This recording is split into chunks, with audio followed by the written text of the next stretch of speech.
So kind of a recap from last week. You guys had found yourselves in locked in a goblin lair. You managed to break free of your chains and work your way through there. And well, that's kind of cool. It works. Look at that. I can see all of us.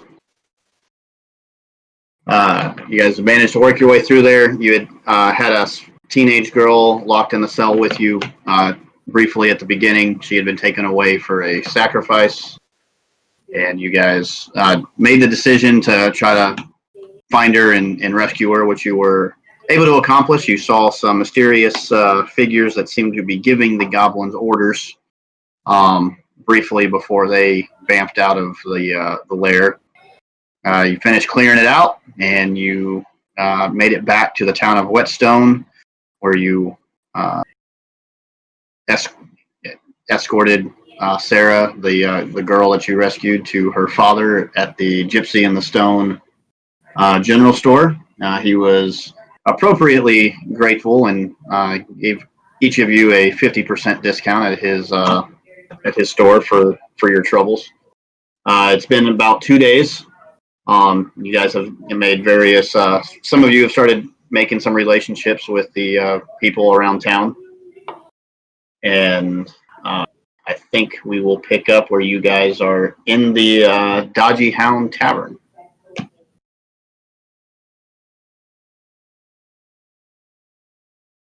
Stupid flies.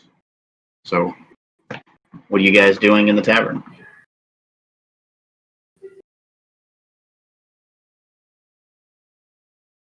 I was gonna say I've just been sitting in there, kind of waiting on the delivery of the goods purchased in the Gypsy, and doing some studying on some specific points of interest. Okay. So while you're sitting there, Pike, you would have all met Pike by now. He was kind of a robust halfling, very gregarious. He comes and he's carrying all your drinks and plops them down on the table and asks if he can do anything else for you.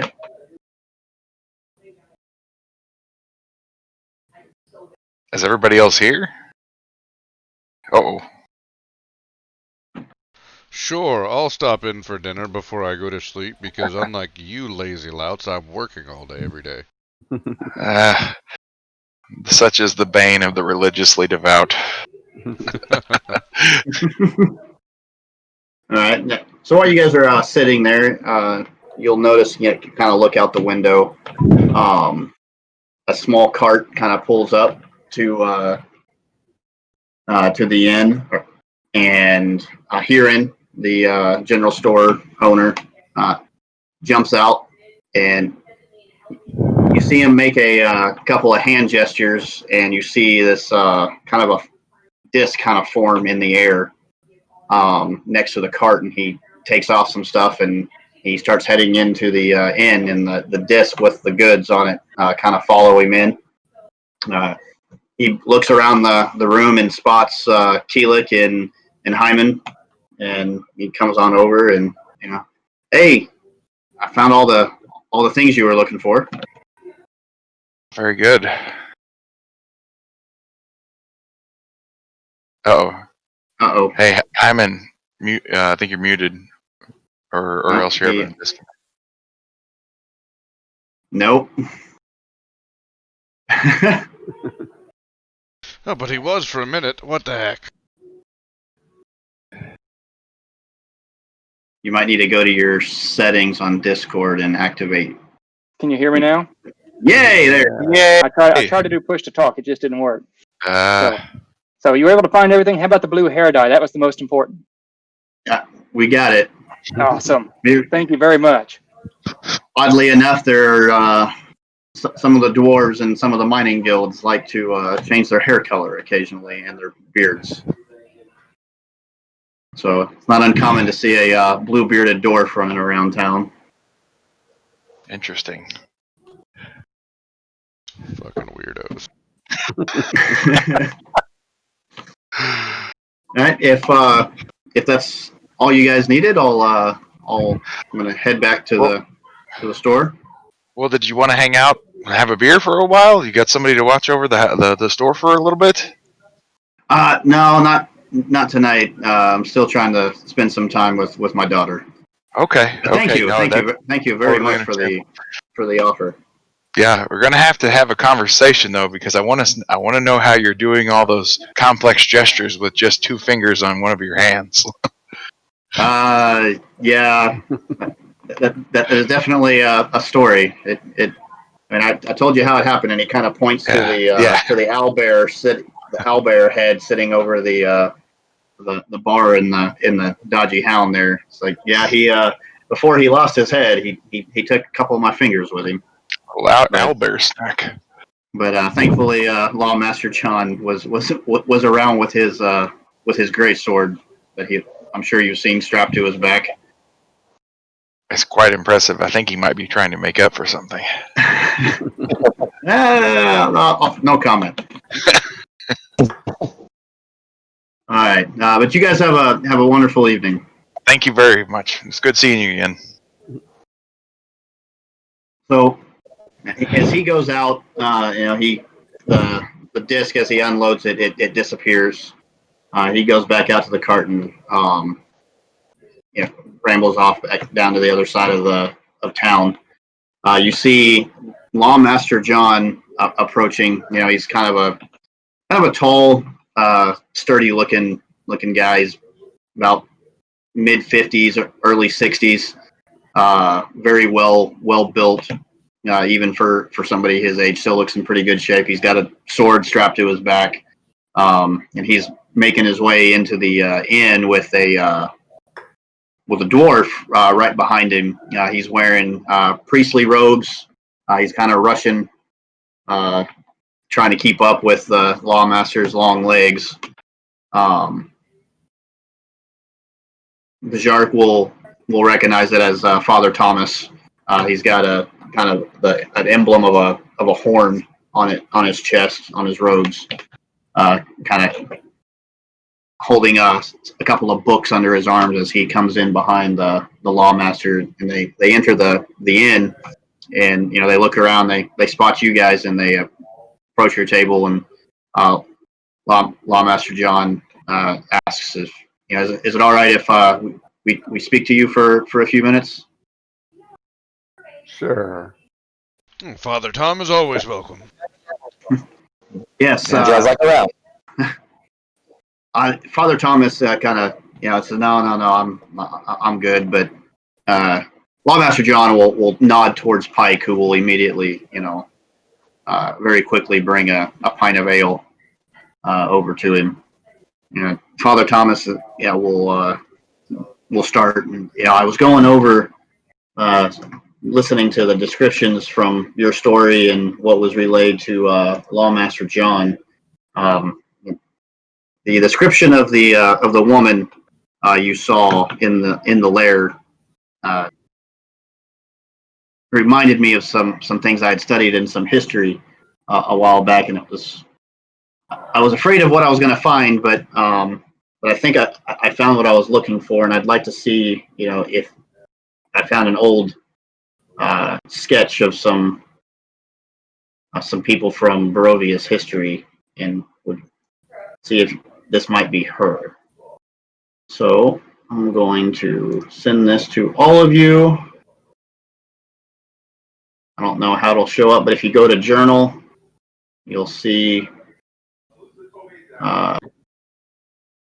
If you go to your journal on Roll20, you should all have access to a handout now titled Zarek.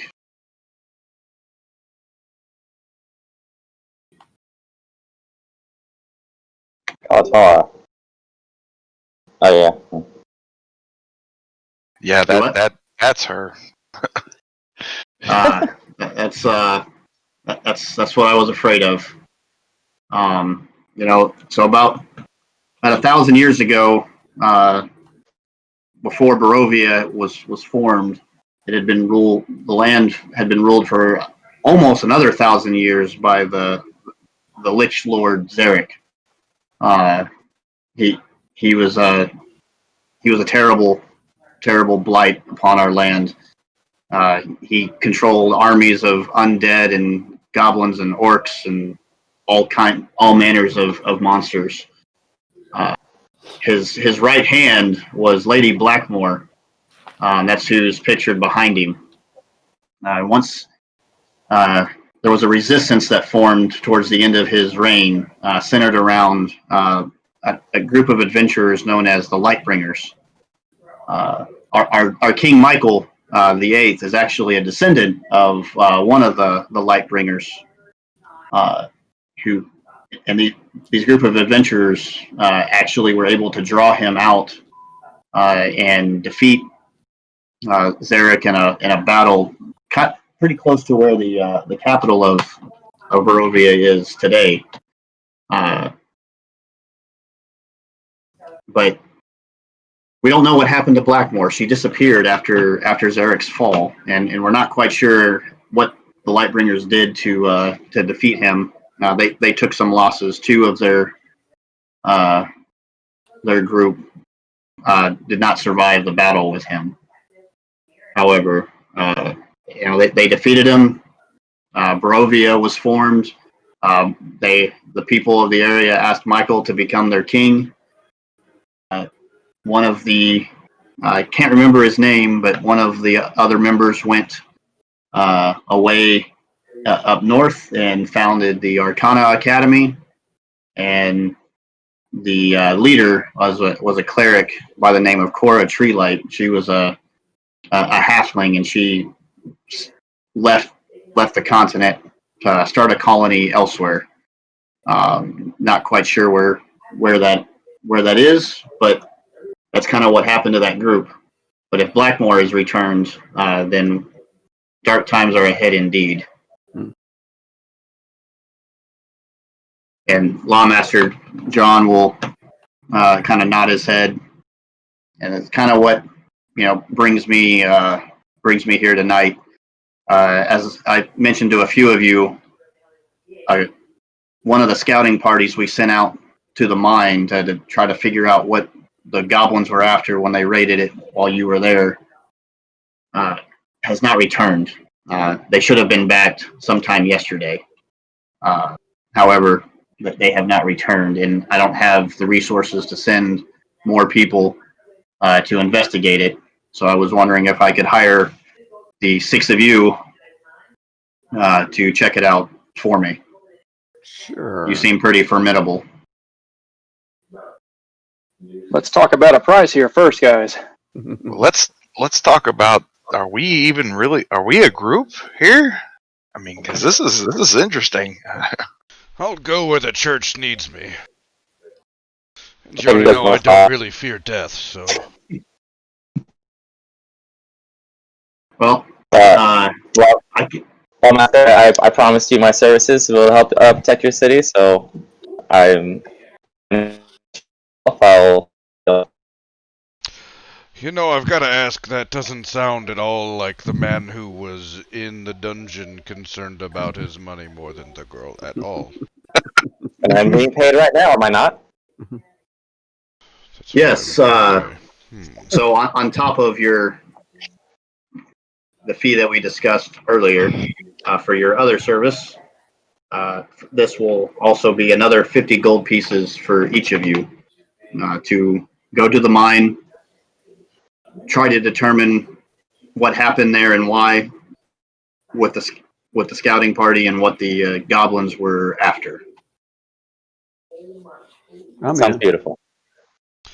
Well, it's by my reckoning they were after human sacrifices. We figured that out inside their lair. And Father Thomas will nod and says, hopefully that's, as bad as that is, hopefully that's all it was.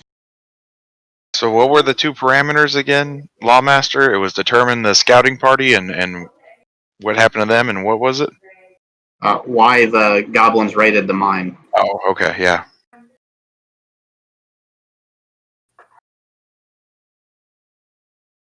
So we're in agreement?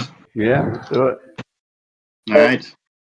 I appreciate it if you guys made all haste first thing in the morning.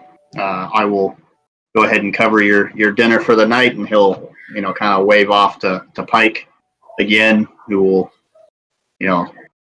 start bringing stuff around for seeing what you guys would like to eat. And with that, Lawmaster John and Father Thomas will stand up and exit the inn. Bjork's just gonna look up and be like, well, hell, stare death in the face again. Let's do it. John and drinks tonight, and they're John and blood tomorrow. Kellic looks over at Yark and is like, "You're really kind of a morbid guy, but I like you." Whatever happens, hell's gonna greet me with open arms. I have nothing to fear. Well, I'll just stay behind you then, because I'm not into that. He asked what we wanted to eat. How about a hero's feast for dinner? That'd be nice. Oh, good night. Sorry for the reaction on the meta there. Not quite there yet. And Hyman requests a watermelon be brung for Jark to eat. I just got that. That's good. So he can smash it with his warhammer first. Yeah. That's funny. Yeah. All right. So, all the chickens. All the chickens. All right. So, do you guys have anything else you'd like to do before bedding down for the evening? I'd just like to point out that I upgraded to an even better hammer that's round with spikes. Nice. Some people call it a mace. Okay, cool. It's good looking. I can see that. I would ask if we, as we head into this dungeon, if we happen across any beasties that we can possibly carve up. I'm looking to try and secure some hide for a project.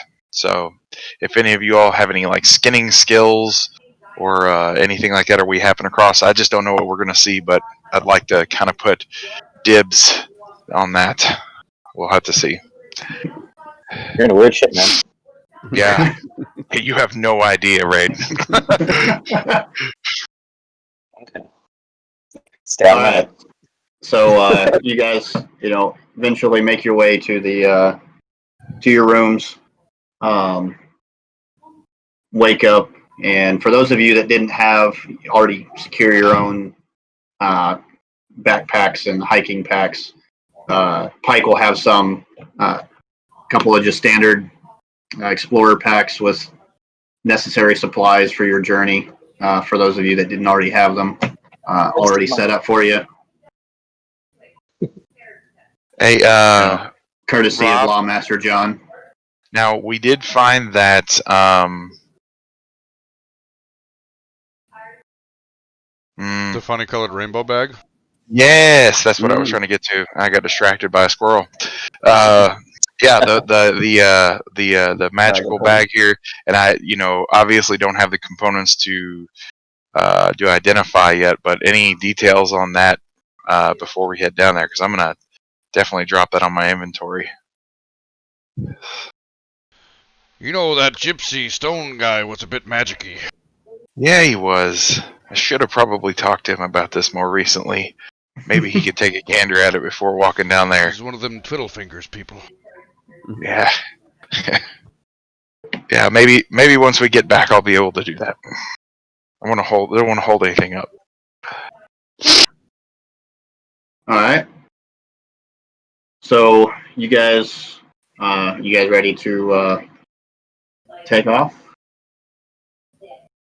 I swap out my handmaid for another servant.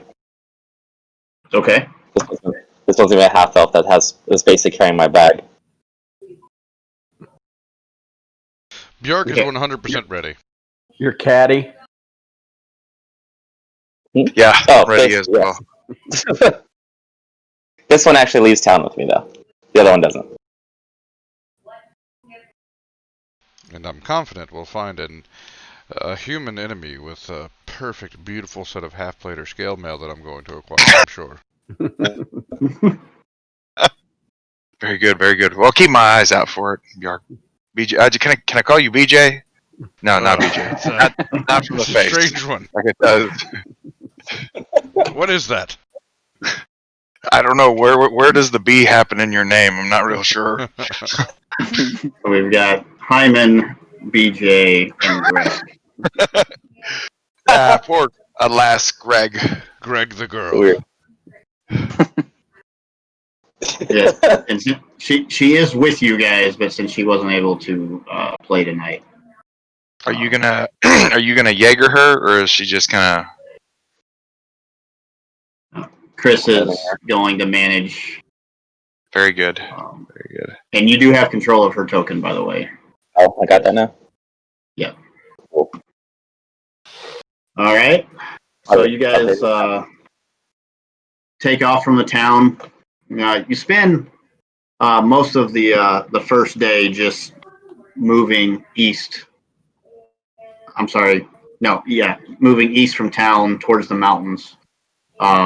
Right around the time the sun starts going down, you start entering the mountains and kind of moving up a mountain trail. And the weather's pretty nice. It's it's a nice day, but like I said, most of the first day has passed. Just getting you to the foothills of the mountains, and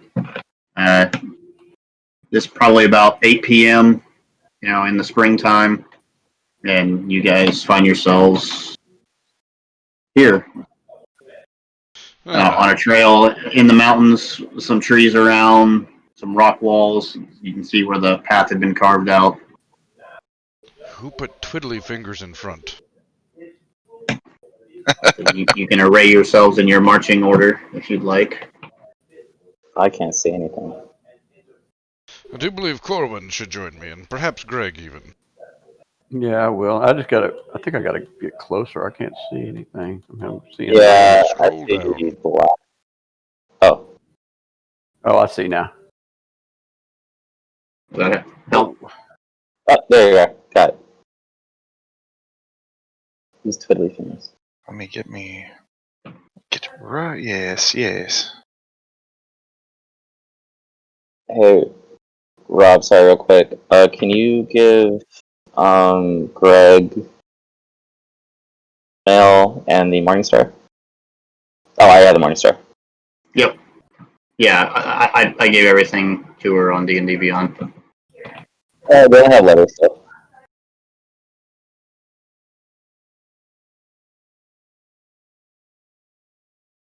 Armor class is now 18. Yeah, I'll just adjust it. Okay, it's 18. Yep. And I don't know what her hit points are now. I don't remember. I got it. Okay, thank you. Yep.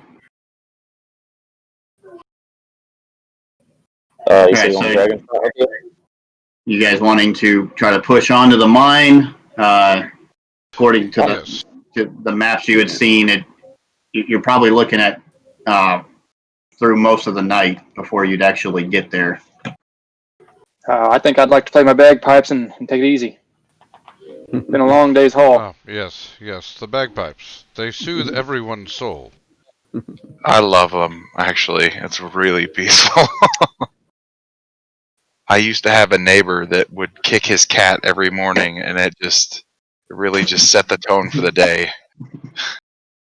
I was thinking, when he said play the bagpipes, I was thinking, if I had a cat, I would throw it at him. It would make similar noises. Reasonable. Who's your deity again? Hell. Oh, that explains a lot, actually. The Norse the god Nordic god of of death. It's not like it sounds, oh, my deity is hell. Oh, wow, yeah, you're fucked up. No, it's like they're Hades. It's a legit thing.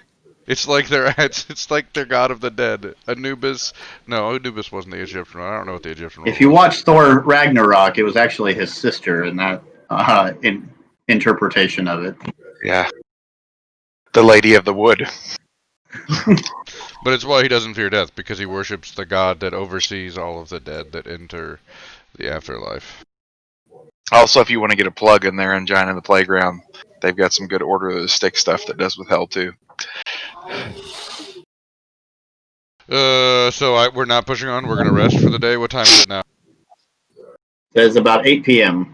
Yeah, and we the should- sun's Oh setting. yeah. Let us make with the resting inside this valley that no one can attack us from the hills on. Yeah, could we possibly move up to a better, like, at least a better More vantage defendable point spot. of the valley? Not on the low ground in the middle of the nightmare. Yeah, right? Don't worry, we're safe here. There's walls on all sides. I didn't hear what time it was. What time is it? About 8 p.m. 8 in the evening. Yeah. Okay. The benefit of doing this on Goodness. Roll20 is you guys can actually explore. Oh yeah. In real life right now. That is crazy. If our characters are getting comfortable, my servant's gonna start setting up my tent. Oh, we're just going up the cliff? By shark? Second question. You have a Oh. servant? Yeah, she's Yeah, following he me. does. What the shit? This Technically, you've seen two so far. One was with us in the bar, another one is traveling with us now. this man has 2 servants. And I'm carrying a fucking backpack right now. What is this shit? Yeah, she's carrying my backpack. What the fuck? Anyway, yeah, I want to go up this way and see what's up with this cliff and then, make the sleeps. I'm gonna head that way as well. Stick with What's my load? come along. Oh, look, it's like the edge of the map or something. The dead zone. Hmm. Oh, roll 20 issues. So beautifully dark. This seems like the safest place. We've got the edge of the map over here and the cliff over there. Yes. I like it. Nothing can approach. Where This did is how Greg go? science works. We have reached the edge of the world. Now that I can Those see those flat earthers were right. So you guys kind of see it's not really a path, but it's kind of an opening between the cliff face and the trees. Over here. Gotcha. There's a path. It's not really a path. It's just kind of a more grassy ground between the trees and the rock there. Does it appear to have any? Is it like well worn? Are there any tracks on it or anything? Are you proficient in survival? I am proficient in investigation. He has lived up to this point, so he is good at surviving in that he can purchase food from places. Yes, You know. but not survival. Yeah, I'd let you make an investigation check. Okay. Yeah, sure, why not? All right. Ooh, good roll. Immediate, moderately well roll. That is a 18. 1 second. Was almost a nat 1. It rolled over to the 13.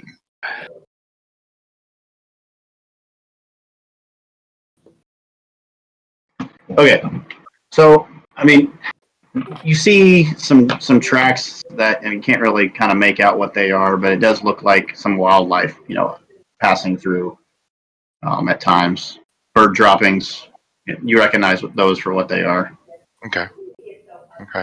Hey, real quick, out of character, you said we had some inspiration for the night. What? How many hit die are we talking here? It's just Does not work that way, sir. Oh. So What's a D20? I guess that's a good time to tell you how I'd like to do DM inspiration.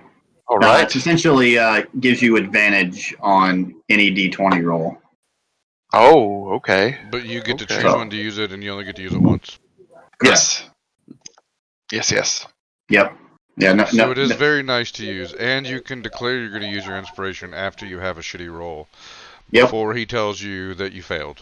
So if you roll a 5 and you're like, there's no way that's going to pass, before he says you failed, you can be like, I'm fucking re-rolling, hang on. Okay. Yep. Okay. Yeah. I like it. Give yourself advantage. Do what? Are you at a gift inspiration?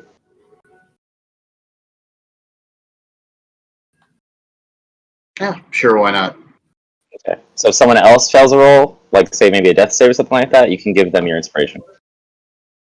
Yeah, I'll allow that. It's your inspiration to do what you want with. Very nice. Yep, Bayark's gonna go to bed here. It seems like a good spot. We're gonna do watches. Why would we do something crazy like that? Yeah, I call in my tent. If we die, we die. Hell will greet us. Are you setting your tent up down there in the middle of the trail, away from everybody else? My roll 20 still says loading crafting spell list. So wherever everybody is, that's where I'm going to be. Okay. But yeah, wherever everyone's huddling, my servant would go ahead and start setting up my tent there, and Just go right. I'll retire. I mean, I'm still on the loading screen. I can't do anything. There you go. You're with us. Okay. Okay. All right. So who's on first watch? I'll take first watch. Corwin. Second and third watch go to the servants, right? All right.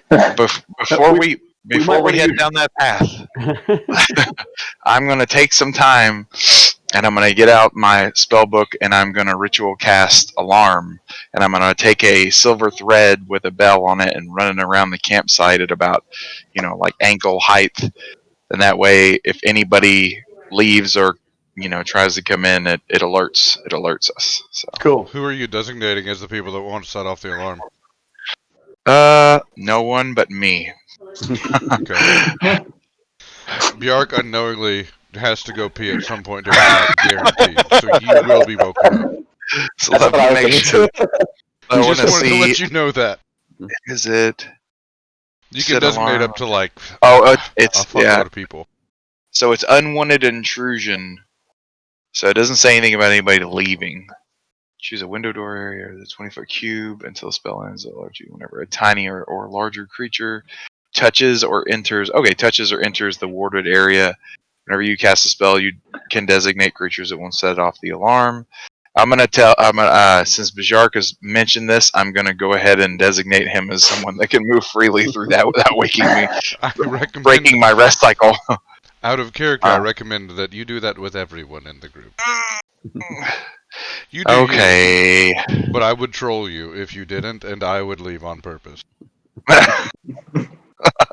Yeah, I could see Raid doing that repeatedly, or making his servant wake up Raid's every 30 water, minutes Raid's and water walk skin out is there. literally Raid's water skin is literally full of wine. And he's just drinking it right now in his tent. So at some point he will need to make a trip. Okay. All right, so we'll designate the group, and yeah, so There you go. including the servants. Good to know. Good choice. Only 1 second. All right. Yep, that's good. All right. So who's on first watch? Corwin. Corwin. Okay. Only Corwin? Hell watches over all, Bjark says as he leans against a tree to go to sleep. Who has night vision again? Should have ominous voice in the air. Yeah, who does not? Let's make this more clear. Who does not have night vision? I do not have night vision. So Raid yells from his tent. I'm not afraid. oh great. What a I think Greg and I. does. Hyman, do you have night vision? Do you have dark vision? Yes. Okay, good. So it's half the group, so we should just pair up accordingly. So I'll go with Corwin if you all want, and then Sleep. someone can wake up. Greg can wake up Bjark, and do watch with him, and then Hyman, you get the pleasure of serving out watch with Raid. Is that good? Because Raid won't have his servants do it at all. And don't let Raid make his servants do it. Because that's what I would do. Greg's going to relish the opportunity, I'm sure, to pay Bajark back for that kick he gave her, trying to wake her up when she was awake in the lair. Oh yeah, I know it's gonna wake you up. How poetic. Rude.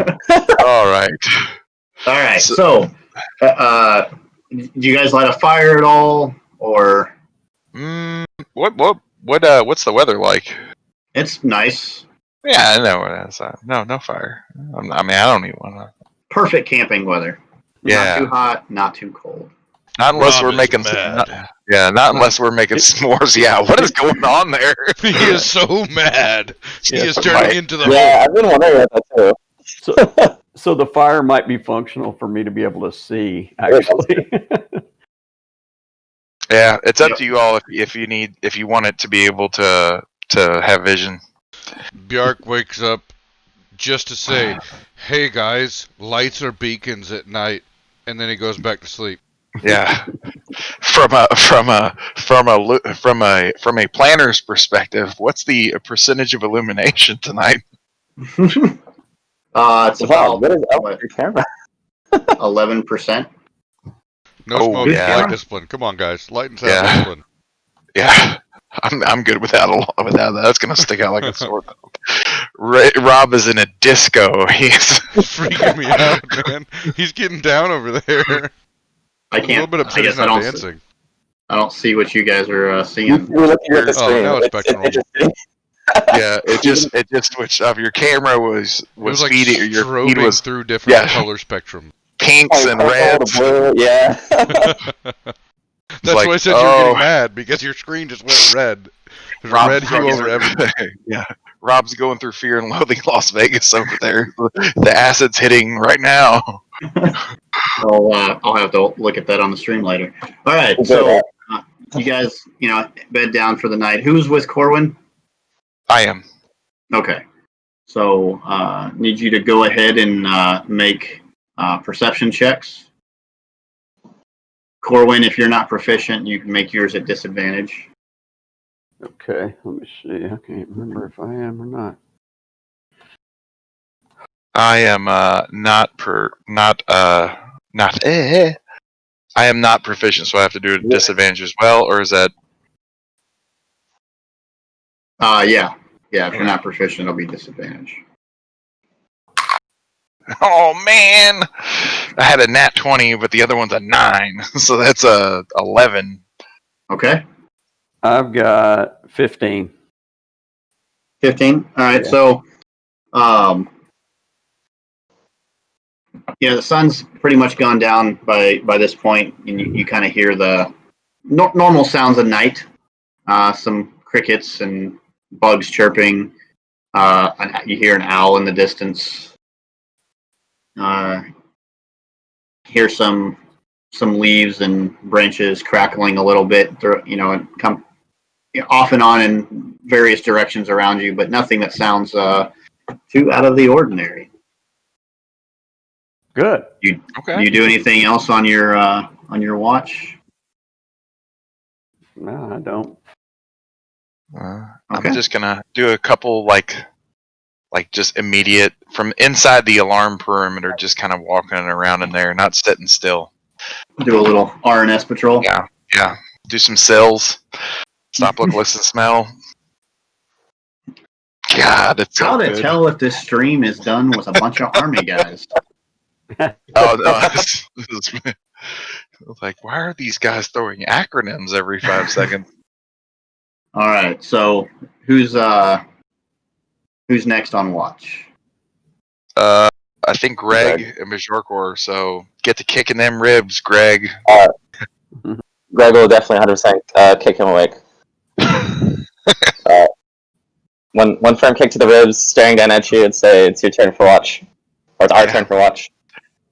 Bjark It's your turn. stumbles awake and casts light right in her face. Oh, What? I can't see anything! Kellic Cut was that out, sitting Laura. up. Kellic was sitting up to watch this, and now is just like, it hurts. It's a sudden blinding light. Immediately lays down and tries to go to sleep. You woke up a guy without dark vision rudely. It just seems fair that instinctually you cast light so you can see, and then fight whatever it was that did that to you. Yeah, No. She faces off. Now that he realizes what's going on, he dismisses Middle the of the light night, and then leans casting back a against light his in a tree. drow's face. Oh, Yeah, that's super messed up. Well, my spots. I got a spot Alright. in her vision. Now that you have that bit of a tussle out of the way, made some appropriate, loud sounds, and and bright light in the middle of the night. A very good light and noise discipline. You guys begin your watch.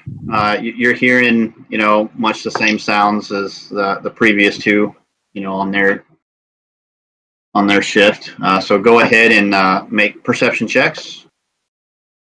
Hey, Johnny's under my Disadvantage if you're not proficient. I was gonna say that I should take mine at disadvantage anyway, because Bjark is thinking about going to sleep. But it's already at disadvantage because I'm not proficient.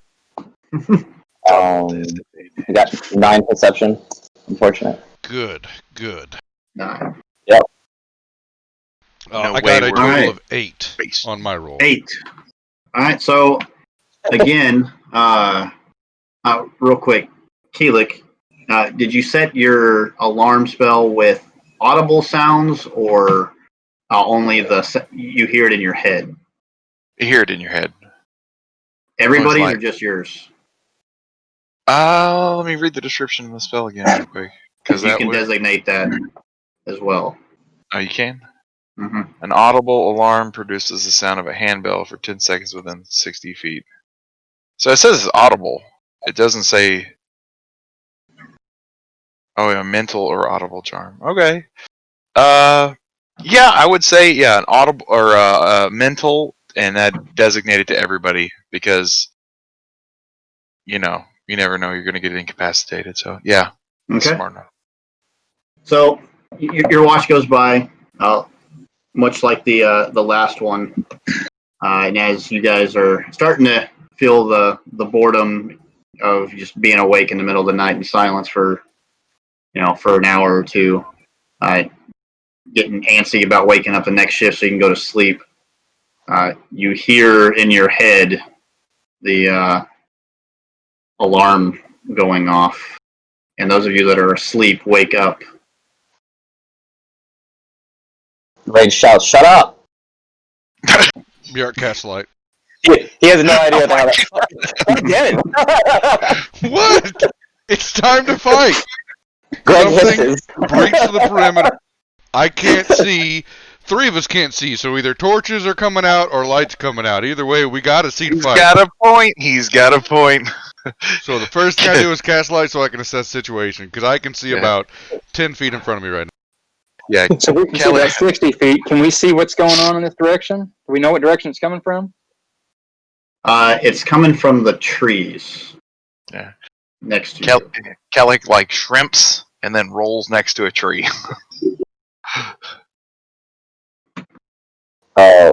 Raid is still irritated by the noise that woke him up from his sleep, as he's slightly hungover.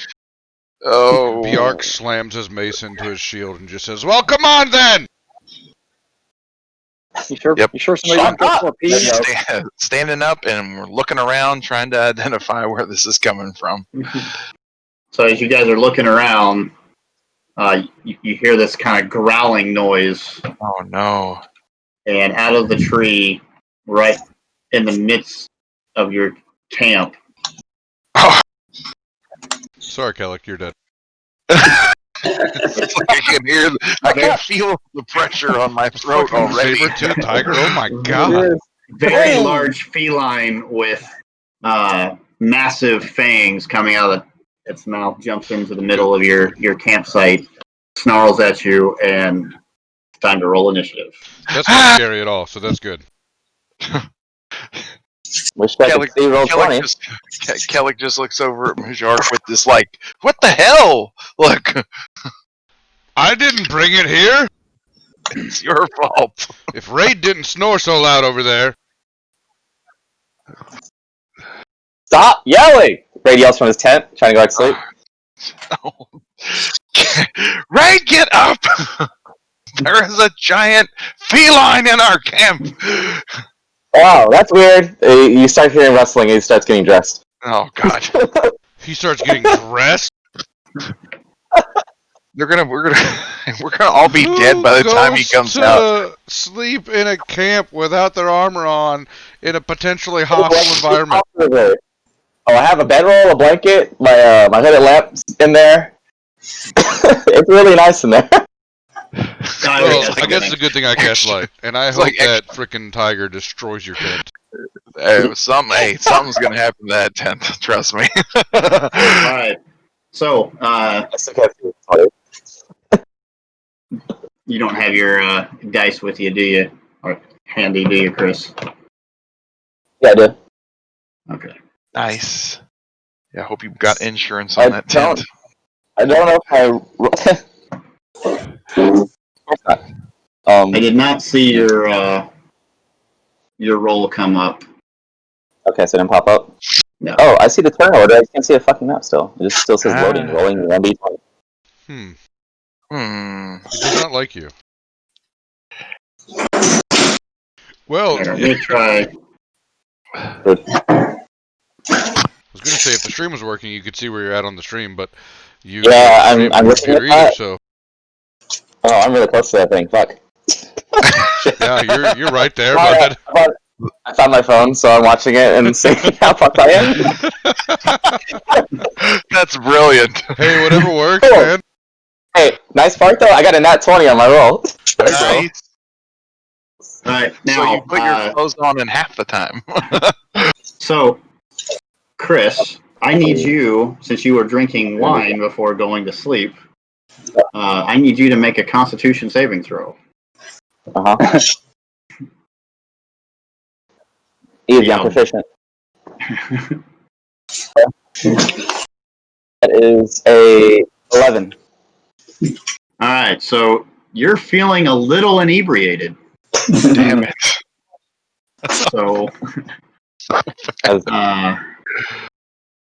so your attack rolls will be at disadvantage.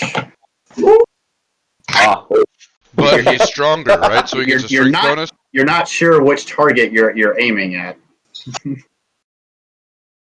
Disadvantage to hit, but an additional, +1 to strength to damage. He's not that drunk yet. Oh, damn it. I tried, man. That's next level. All right. So I got a 24 for initiative, and Greg got a 6. Okay. I still can't. Greg. I tried resetting you to see if that would help, but all right. So Ray, you're up. Okay. Shit. It's not even the stream to play. Okay, so would I have enough time to put on whatever the hell I need to jump out and stab something? It's going to take several turns if you're trying to don your armor. If you're just grabbing your rapier and running out and stabbing shit, then yeah, the learning curve is sharp. I was grabbing my rapier then, kick up my rip open my tent to see tiger. Like, what the fuck, guards? What are you guys doing? And then moving on and trying to stab it. He just called the rest of the party guards. I'm beginning to really dislike this guy. This is how you know where he's at in his mindset when he refers to the rest of the party as guards. I love it. Right. So yeah, I got a 6 for attack, so I'm assuming that's gonna miss. That's gonna miss. Bonus action disengage, or cunning action, and oh, I'm gonna reroll that. But anyway, bonus action disengage, and I'll back off. 20 feet, 15 feet. Am I limited? Well, you have whatever movement you have left. Okay, I'll say 15. 15, okay. Good. I did that. All right, Hyman. Yeah. All right. I immediately grab my bagpipes. This is gonna scare him off. There you go. No, it makes sense to me, honestly. Bright light, bagpipes, that cat's gonna shit its pants. And we check dissonant whispers. My hangover is killing me right now. All right, and what did that do? That's a wisdom saving throw for 3d6 damage.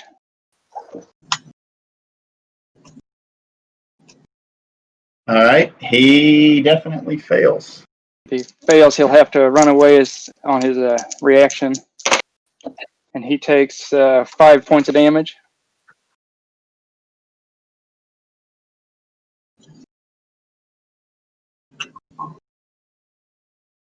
All right, -5. And how far does he have to go? I move as far as its speed allows away from me. Okay. Go away, cat. 10. Sorry, Raid. Are they towards me?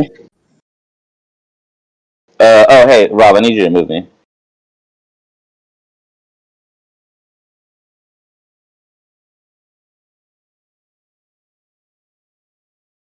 Where do you need me to move you to? 'Cause I moved you 15 feet from where you were. My screen is just like really lagged.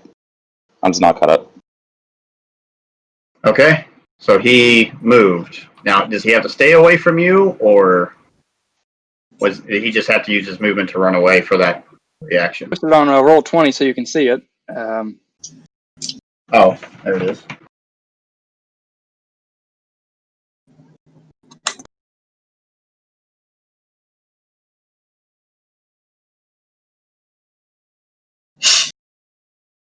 Nice. Oh, yeah, it is closer to me. So it just affects it on that turn.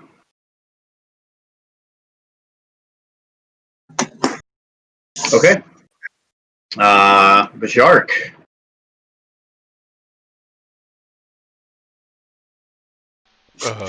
It ran away. It ran about 40 feet north of you. Any attack opportunities? Come back, a giant pansy! Oh, roll 20 is working. Yeah. Yeah. And then I guess I'm gonna have to drop a spell on him. Has he been injured yet? He has. It's time to toll the dead on this man. All right. He fails that save as well. Boom. Okay, then that is a... I'd have to click it to see what it does. I don't remember. I think it's a D10 if he's taking damage. Yep. That's So, correct. let's make that a D10.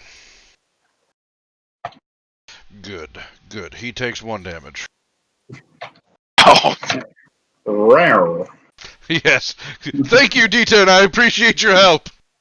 And it is now the tiger's turn. oh no. He does not have to stay away from Hyman, but there is a nice burly-looking guy that looks kind of meaty right in front of No him. way. So he's going to Raid's move pretty healthy, in, and he's going to. As he starts running towards you, he leaps at you. I need you to make a strength saving throw. Well, that's really rude of him to do. How about a 15? That's enough. I Nice. did it! And he is going to hit you with a claw attack.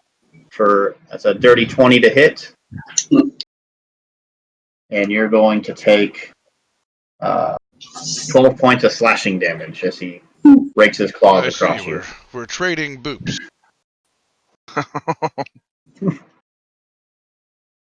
And that is his turn. Corwin.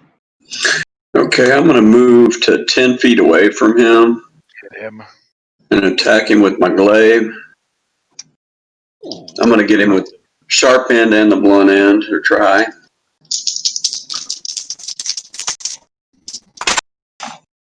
You get 2 attacks.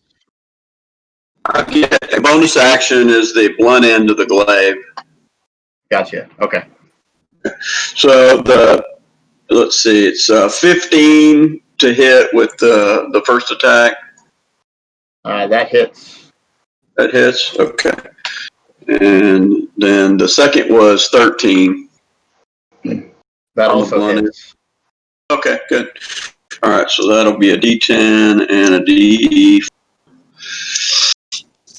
Let's see here. That's not a great roll. Let's see, 5 plus. What pluses are on this? 5 plus 11 points. Total? Yeah. All right. So you run in with your glaive and you make a slice at it with the blade end and kind of flip it around and kind of smack him up the side of the head with the blunt end, and he the cut goes across one of his shoulders, and now he's kind of shaking his head, acting a little dazed from the hit across his face. Good. Kellic. All right. How's he looking? Can we tell? Is he still in? Well, He's still looking strong. He's got some still cuts on him pretty- though. Still looking pretty spry, right? He looks pretty pissed, is what he looks like. Oh, that's not good. All right, so we'll line up, and we're just gonna go ahead and make certain we're gonna hit him. So we're gonna point at him and magic missile. All right.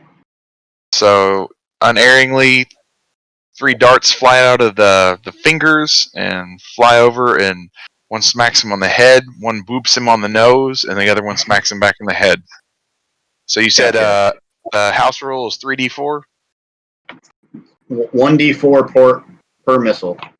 per missile. Yeah, it's 3 missiles. So that is a 7. Nice. 2 4s and a 3. Nice. So 11 points of damage. So using him pretty good with your finger guns there. Finger guns. Oh, All I'm sorry. right. 12 points of damage. Oh no, it's 1d4 plus 1, so that's 3 more points of damage. So that would be 14 points of 14. damage. Sorry. Yeah, just keep doing more damage than the guy with all the armor that's smashing things. And I'm going to move slightly back here and stand kind of behind Hyman. Because I am gladly very sidestep. brave. I am very brave. And I Alright. say, get him, Bjork!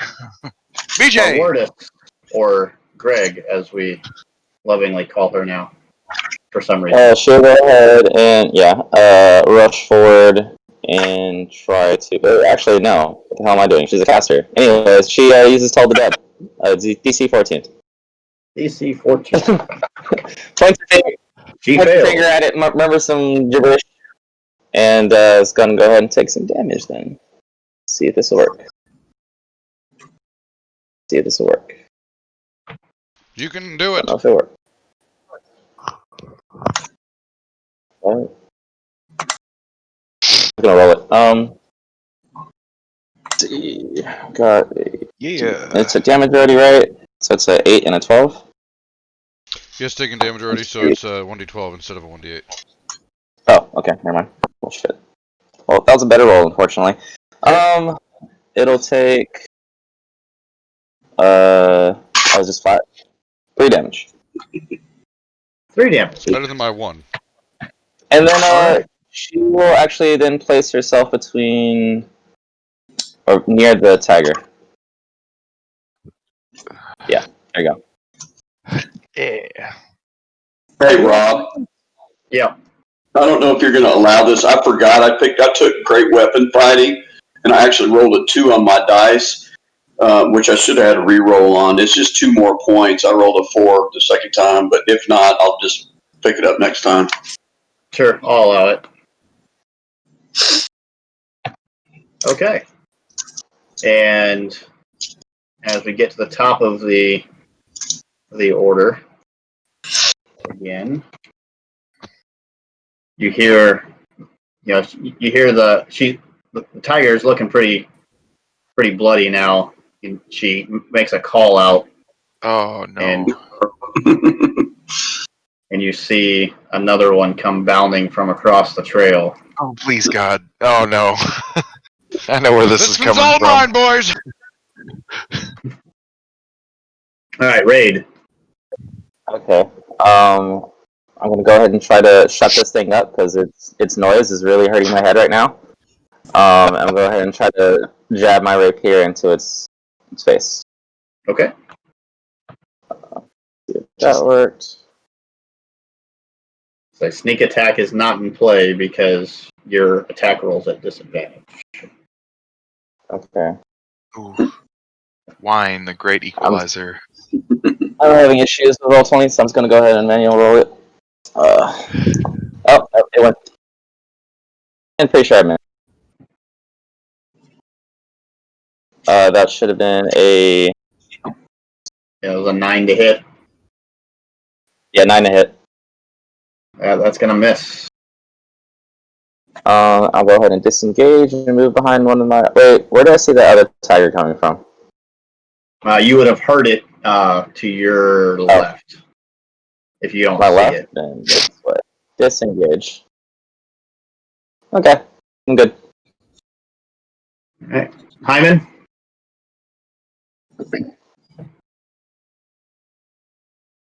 I'm looking at this saber tooth and I start yelling at it, telling it it's got the smallest teeth I've ever seen. It's the most puny little thing, and we're casting vicious mockery on this guy. Okay. That's another wisdom save, right? Yes, sir. And what's your DC? 14. 14. That is a failure. All right, I'll take 1d4 damage. That's 2 points, and he has disadvantage on his next attack roll.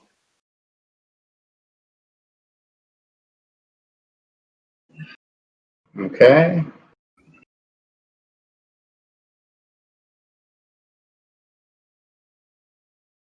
All right. Bajark. It's time to smush the kitty cat. Yeah, let's make an attack roll, see what I got here. A 16. 16 hits. Very well. Nice. A 7 damage. All right. So you smack that with your warhammer, really, or your mace. Mace hammer. Mace. Right. Mace face. It connects kind of right on the side of its neck, right behind its head, and you can kind of feel the crunch of the spikes going,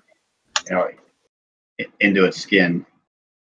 It is Jelly. leaving a nice gash in its neck, but it is still up.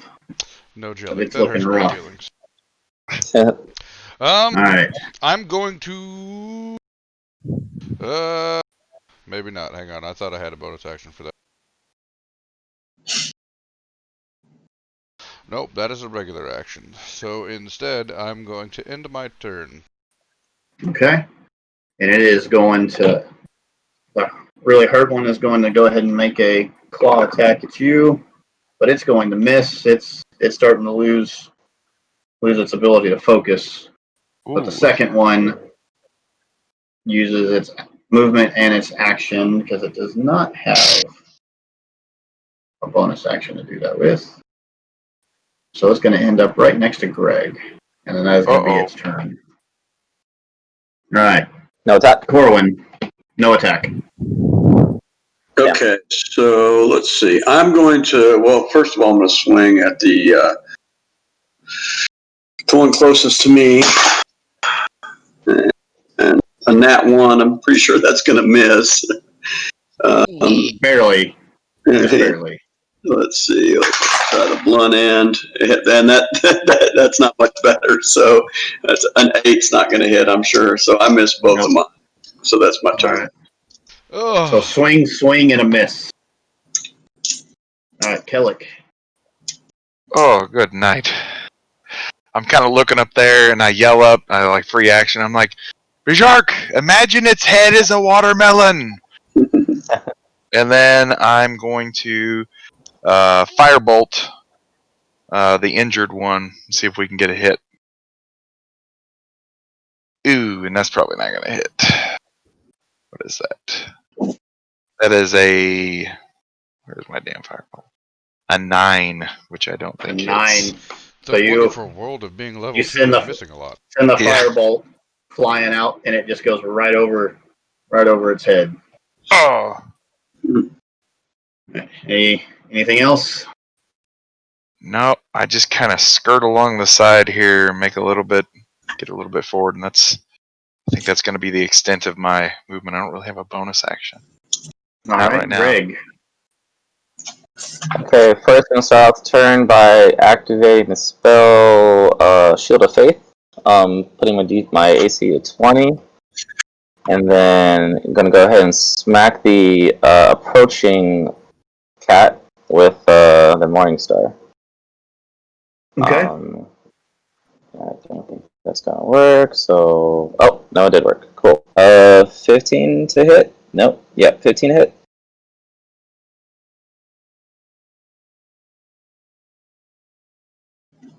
I'm showing as a Well, 5. it rolled twice and by then accident. it re-rolled or whatever. Okay.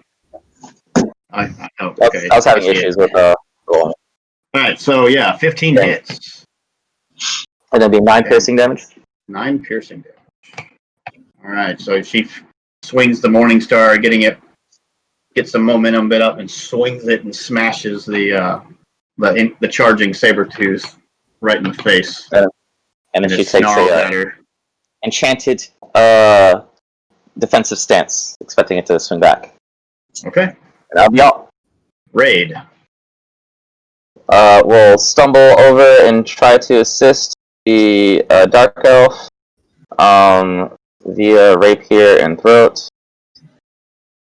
Let that roll. Hopefully. This lag is annoying. It should be a 19. Oh, you want disadvantage, right? Yep. Oh no. So that'll be 19. I'll roll again physically. This takes forever. 16 and 19. The 16 hits. Nice. Okay. That will be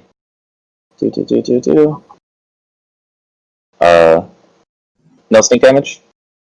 No sneak damage. I don't know, roll 20 has been such a pain in the ass. Okay, I'm just gonna roll again. That will be 9 damage. That's not a bad hit. Yeah, that's a good hit. All right. No, I'll disengage and move a little back right there. All right. So as you end your turn, now you got some adrenaline rushing through you. Go ahead and make another con save. Oh, good call. So, 5. You weren't that inebriated. See if the adrenaline's enough to. All right. I slapped myself 3 times. I'm like, God damn, what the hell is going on? What are you guys being paid for? Oh my god. I am going to cut his tent open myself at the end of this session. Yeah. So, All right. this is game on.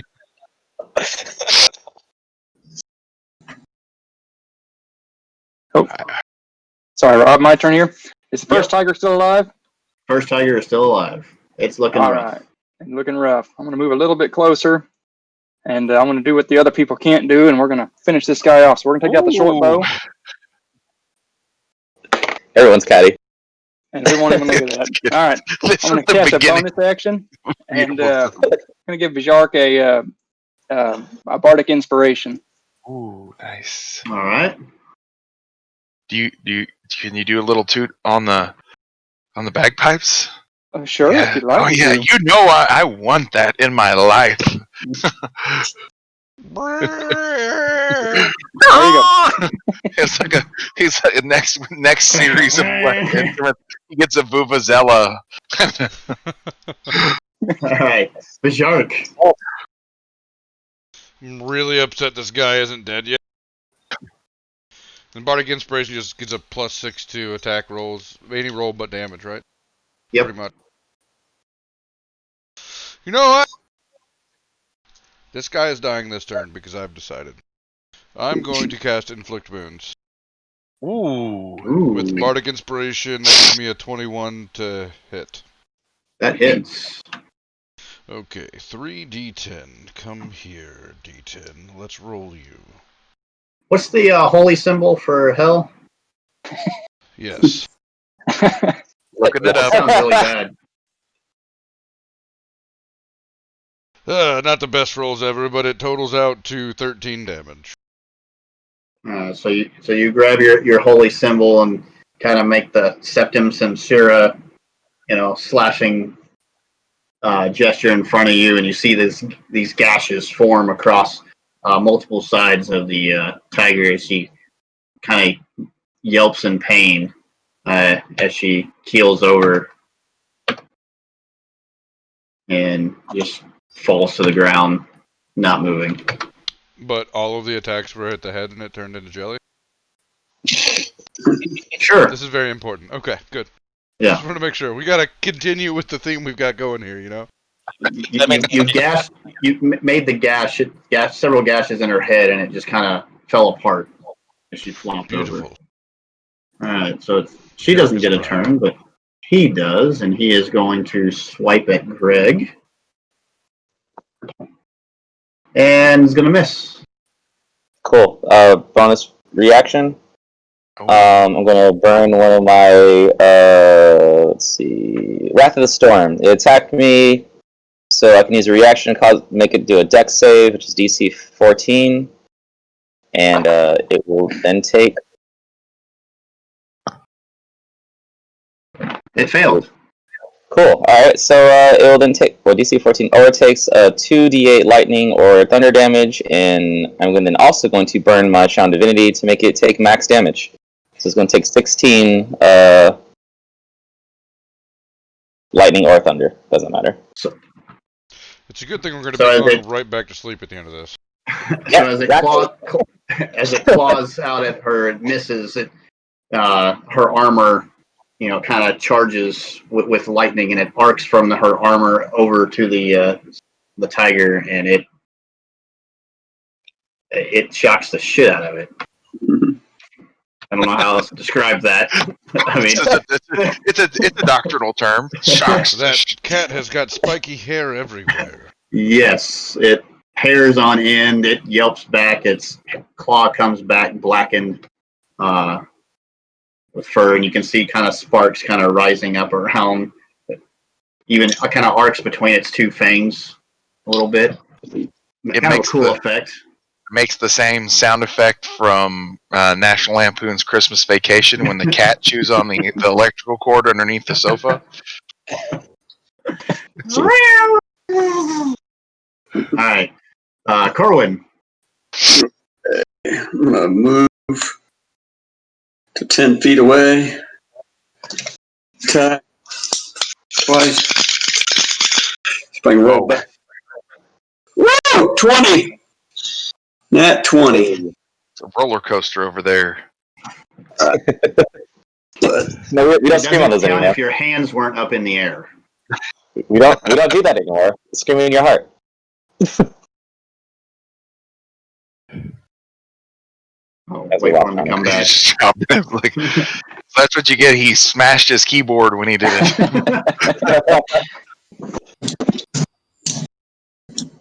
All right, what was the damage on that? 15. 15? Betting. All right. It's looking really hurt. Good. Did you run over and is that with both hits? No, it was a crit on the first. I missed on the blunt end. Okay. It was a crit on the slashing. So you swing it around and you bring it up from its chest up to it. It's one of its shoulders, and it leaves a huge gash in it. And it's kind of backing up and kind of curling up in a defensive, feral manner. All right, Cool. Kellic. All right. I'm going to kind of focus in and aim down my hand and cast Firebolt again. The little mott of light or little fire pops at the end. And it is that's going to hit. A 23. That hits. All right, so 1d10. 2. It does not boop him very well. Only 2 points. It boops him almost enough, though. Not quite. He's still standing. But All right, very scared. I'm going to sneak around, because I think it was positioned right around here. I'm going to sneak to the reverse side of the tent and just kind of drop out of view. All right. Greg. So Dark Elf Thor is going to swing around her Morningstar a little bit and take one more crack at it. Try to finish.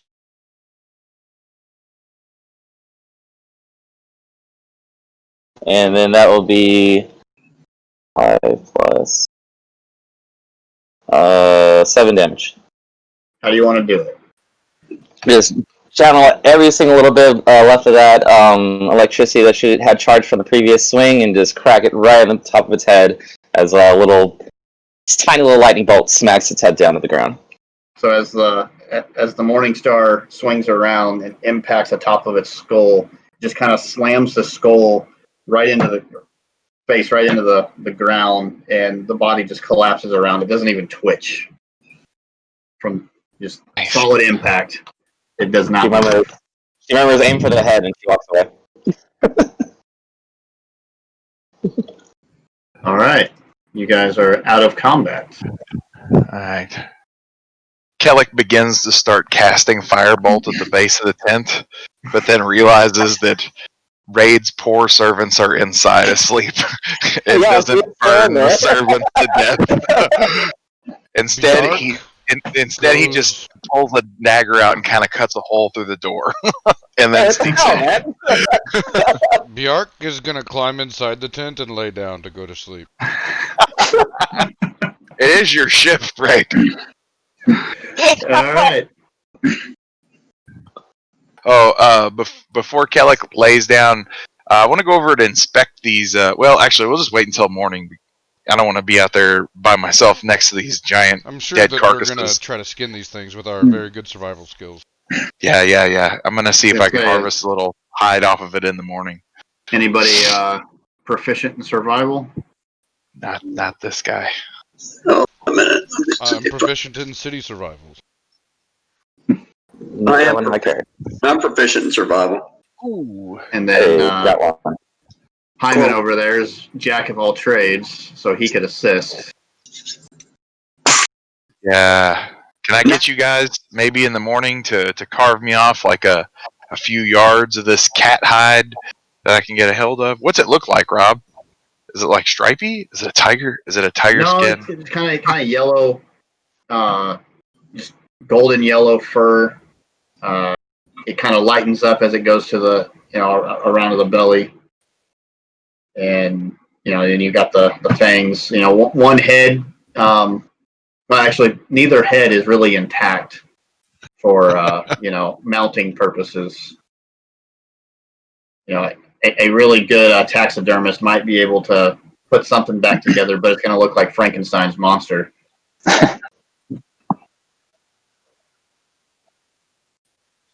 But the rest of the hide's doing okay. You guys were focusing on the face a lot, so.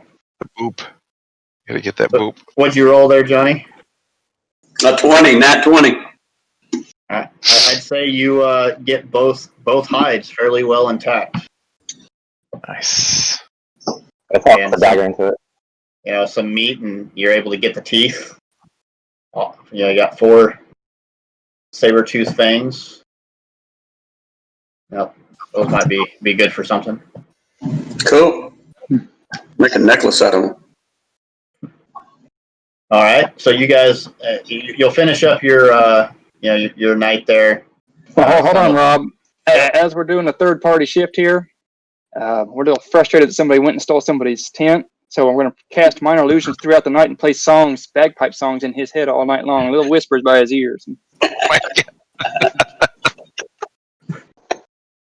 Next to, so Bajark's going to have a very restful sleep. Yes. The rest of the evening. Cool. Is this made apparent to like would Raid be able to notice that you're doing this?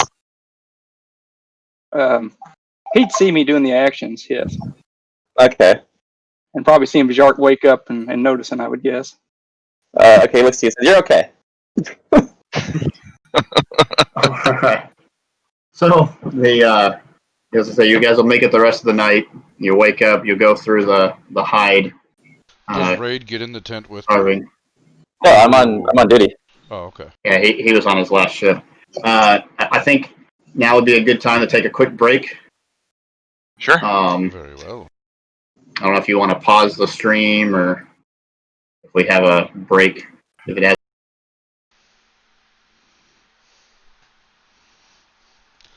Break screen is up.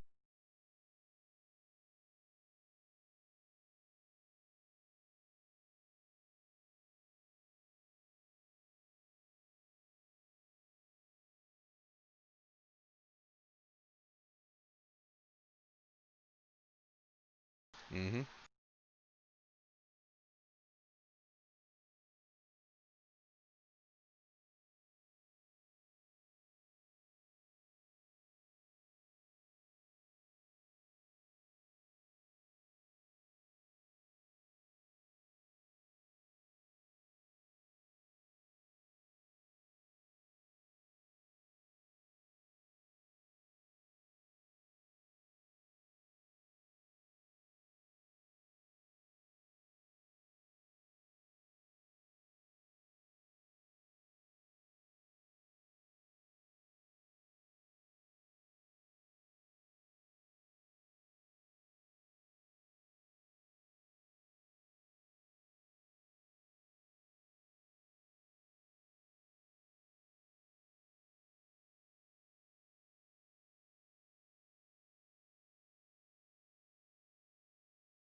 We almost did.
Oh no, inspiration resets every session, bud. Come on now. It's the gangster way to do it. I mean, inspiration's all GM, whatever the GM wants to do, but I always reset every session.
Ah, you found my secret identity.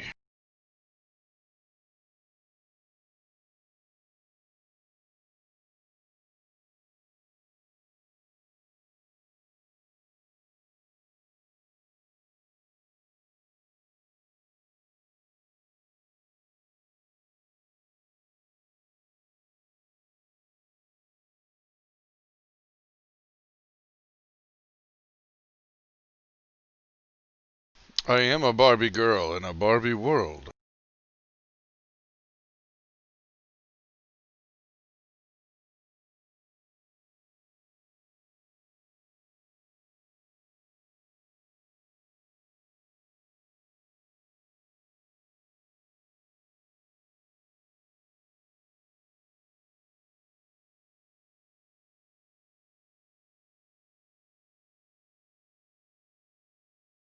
I'm gonna help him pack up his tent.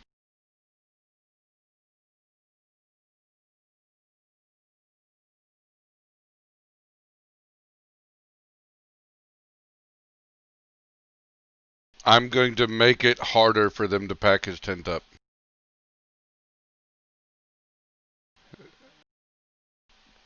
Good. It's going to be even harder for her to... Wow, you have a halfling carrying your pack? Oh my god.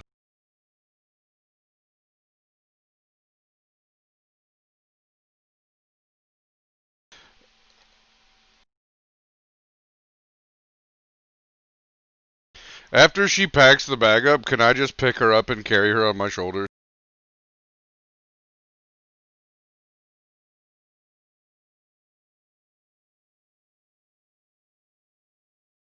I'm going to give it a shot because it amuses me.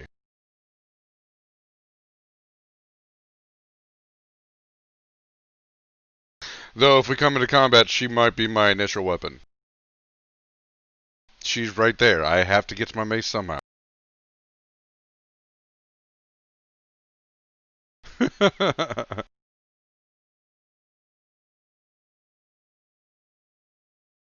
Yeah, that's not going to work.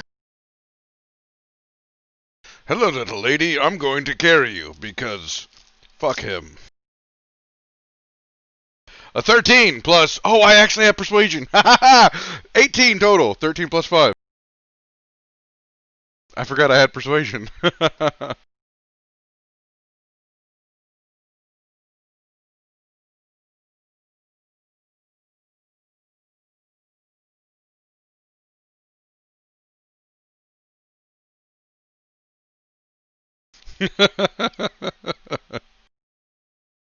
This makes Bjark even more happy.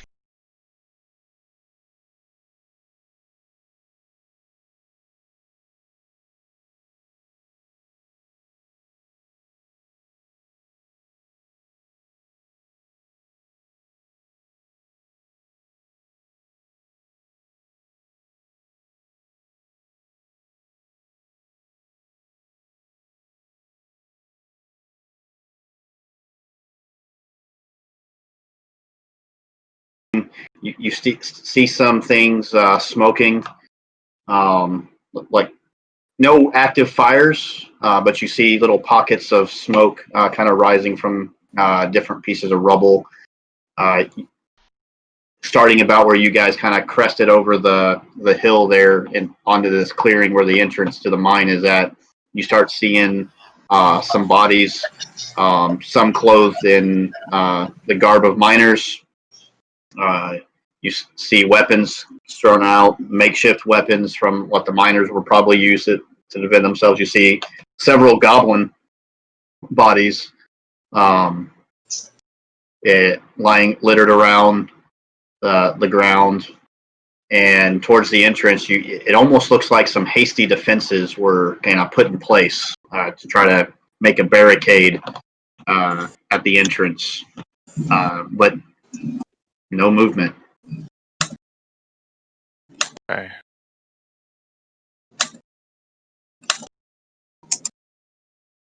Is this where we're standing right now? This is the cave? No.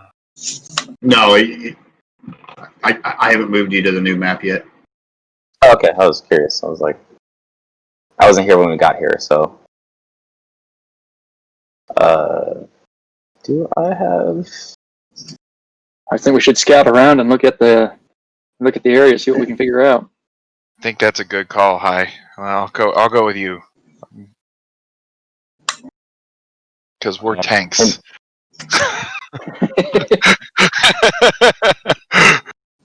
The wizard and the bard off together. Yeah, why not? Like, it's gonna be entertaining.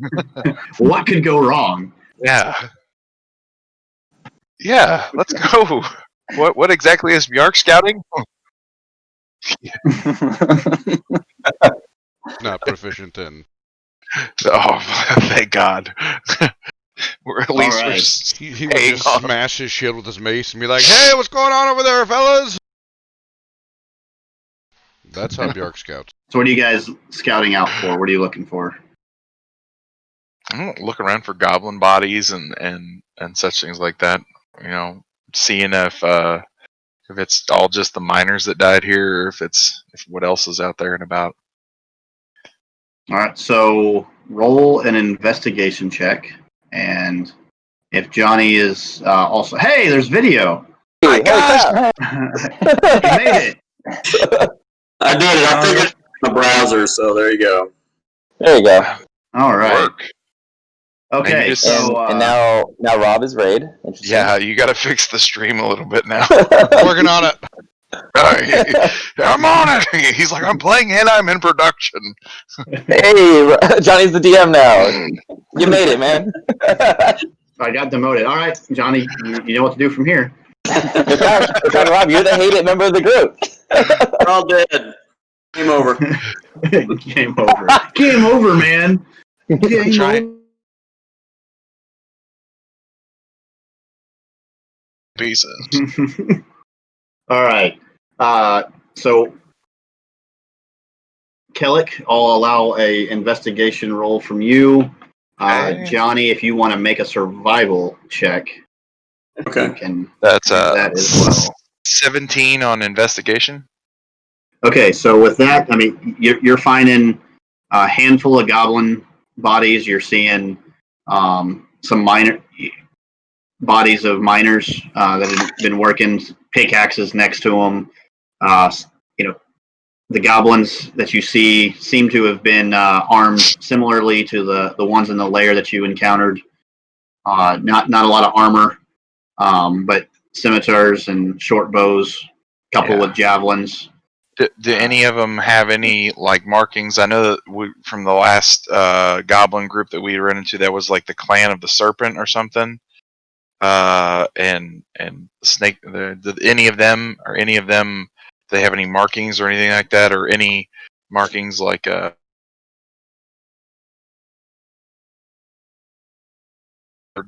Nope. No, nothing that seems to identify them as the same tribe. Okay. However, near the entrance, away from the entrance where you started looking, the wounds to the goblins were, some of them looked to be slashing wounds or piercing wounds from swords. The goblins also have, it looks like, some of the pickaxes that were used, shovels that are near the miners, some of the improvised weapons they used. However, once you get to the entrance, you're seeing the same stuff, but you see a couple of bodies that aren't dressed as miners. These seem to have been a little bit more better outfitted, but lightly armored individuals. do we know what like the insignia for Whetstone is? Do we know? I mean, does the town have an insignia that they typically put on their uniform? It would have been. I'm assuming if we would have seen Lawmaster John, he would have had some kind of insignia that identified him. Ooh, ask the DM a question he hasn't worked on yet. Hey, welcome. Well, Of all course, right. we know exactly what the whetstone emblem looks like, and we do Yes. see it on these cards? Question mark. I've got a name, and it's a good one. you do see a marking on one of the straps of one of the individuals near the entrance that was similar to a crest that Lawmaster John had. So similar stuff. So I think we can. I kind of if I'm up there with Bajark and with Hyman, I'm gonna be like, well, I think we can kind of ascertain that this is probably what happened to the majority of the scouting party. Do we have any idea how many people came on the scouting party? And I look at Bajarker and High, and I'm like, huh? And Rob, would Raid have known anything about numbers? Because he did ask this question before in private. Let me check my notes.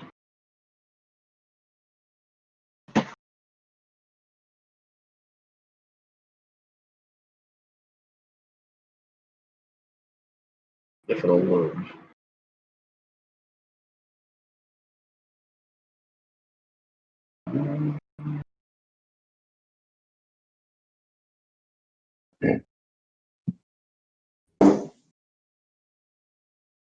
Would have been 4 to 5. Okay. And how many we see out front here? You see 3. 3 of them. Okay. Okay. And Johnny, Yeah, I didn't know that. I don't know that. Never mind. I don't know if Johnny can hear me. Seems to have stepped away from his computer. I think he's using earphones. It's a nice chair he's got, though. I really like it. The halfling starts collecting weapons. You're gonna make her strap him on the outside of the back already? Like, go pick up those. Go pick up those She does 40 her best. pounds worth of weapons. Aren't No, you they didn't already say it. wealthy? What the hell? Did Johnny mention his survival roll? Don't think he did. It was a 10, Rob. There you go. Okay, there we go. He can hear me. All right. So, so between you kind of pointing stuff out to Johnny there, or to Corwin, Corwin, you're kind of able to kind of piece together the battle that kind of happened. The goblins were attacking, the entrance of the mine. The miners were defending it. However, as you notice near the end, when you get to the entrance, kind of looking at the orientation of the bodies around the entrance and the second group, the scouts, which you ascertained as the scouts from Whetstone, they seem to have been fighting at the entrance of the mine from something within. And some of them have what look like claw marks on them, on their bodies. Bjark is not only going to stop the halfling from taking the weapons, but he's going to start putting the bodies together with their weapons and closing their eyes and saying a prayer over each body with their weapons and armor. And then he'll look over at Raid and he won't say anything. He's just going to look at him like, go ahead. What's wrong with this guy? He says to literally anybody. Can we hear a start of this prayer? I'll put little copper pieces that are on their bodies over their eyes. Yeah, Bjark's Nice. going to collect the dead and make sure everybody's actually dead. Okay. He's going to start doing his priestly duties at this point. Okay. They are all dead. And like I said, Corwin would have been able to tell that that by the end of the battle that they were fighting on 2 fronts, and the 3 of the 5 scouting members seemed to have been fighting something at the entrance Okay, I'll relay before that. they fell. Kellic takes kind of a cue from Bajark and Corwin, but he starts doing that to the goblins. But while he's doing it, he's kind of patting them down with sleight of hand and like looking for items to collect, but putting their rusty, nasty weapons with them just to have that semblance. To be clear, Bjark is in no way touching the goblin body. He does not care about that. Kellic's just going with what he thinks is appropriate. Only the bodies of the people that matter. All right, Kelly, go ahead and make a sleight of hand check as you awkwardly try to imitate the religious rites. That's a dirty 20. Make a disinfectant check to see if you just gave yourself weird diseases. Yeah, I got COVID I got burned from the goblins. All right, you're able to find 19 silver pieces between all the ones that says you check. And pockets. All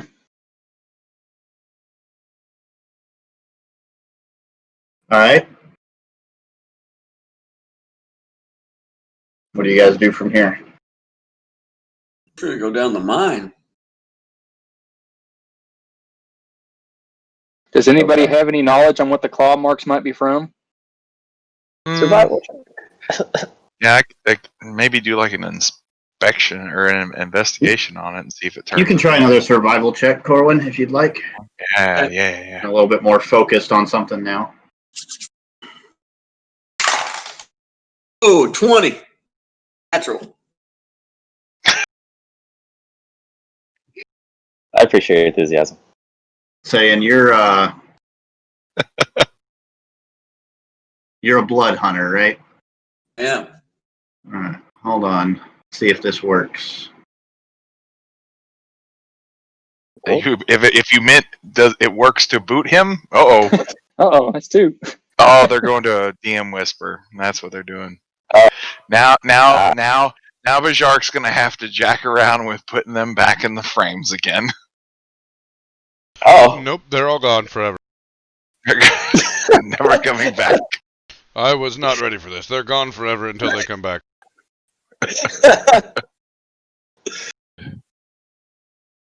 This turned interesting. Yeah.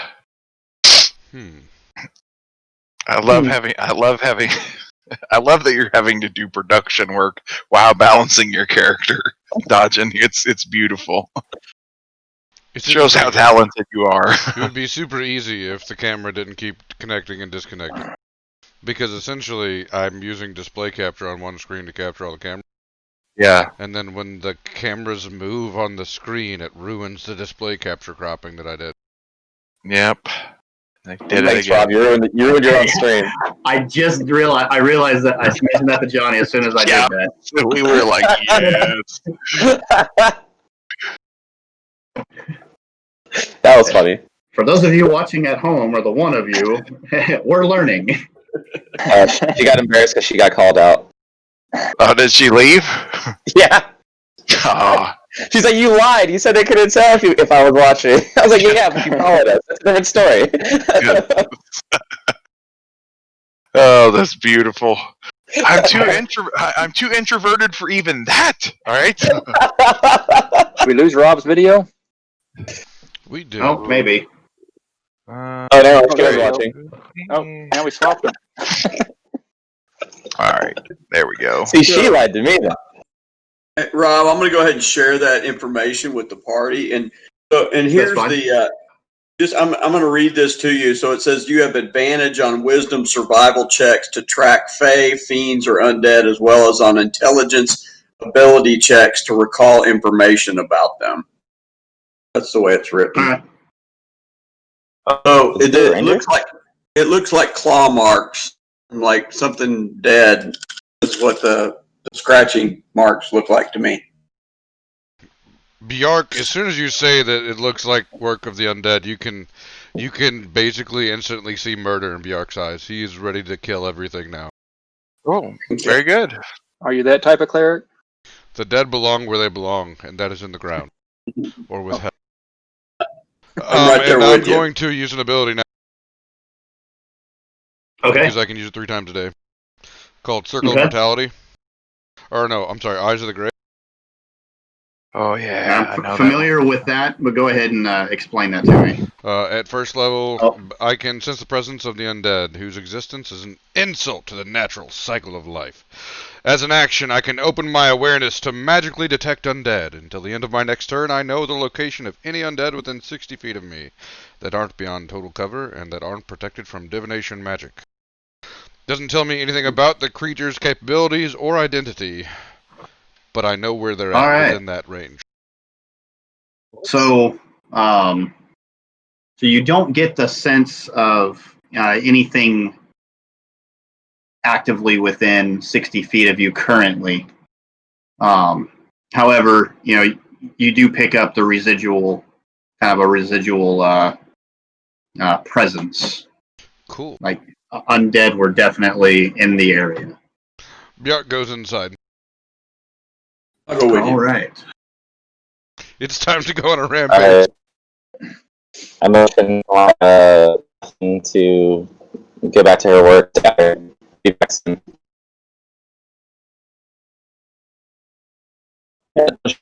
No, she's staying out here. She's not coming.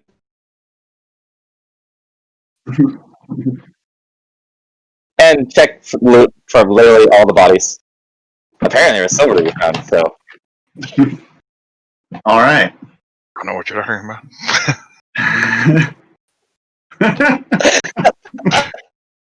Those are. All right, you guys on the new map? Yeah, it's totally dark. Is that okay? I see. There you go. Yeah, human Alright, eyes so- it is. So you go down the mine. You take the shaft that you enter is about 70 feet before it kind of opens back up again to where you guys are at now. I mean, we're familiar with this place, aren't we? We were miners, or we had jobs here. This is another mine, right? Yeah, no, this is the mine that you guys were taken from. Oh, okay. Oh, this So we is should be far. relatively familiar with this place. Yep.